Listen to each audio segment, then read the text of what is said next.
السلام عليكم الاخوان، صافا بخير، تحياتي للجميع. كما كتشوفوا الان تنتواجدوا حدا ملعب الهوكي.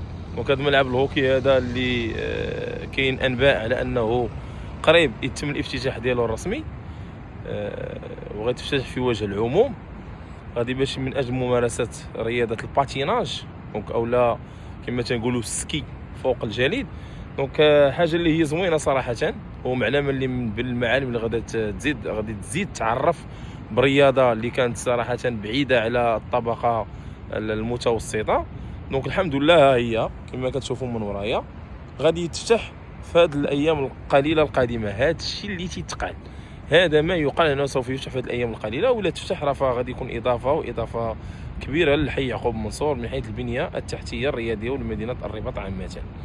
وعلى ما سمعت فإن حاليا كاينين وليدات كيستافدوا من دروس في سميتو التزحلق على الجليد اللي هو الباتيناج. والشيء الجميل على ما سمعت على انه كيستافدوا المنخرطين من الادوات، من المعدات ديال التزحلق على السكي فوق الجليد، يعني هذوك الصبابات وداك الشيء راه كيستافدوا منهم الوليدات. دونك هذه اضافه كبيره بالنسبه لحي يعقوب منصور، وتحياتي لكم جميعا غير في اطار ما هو جديد.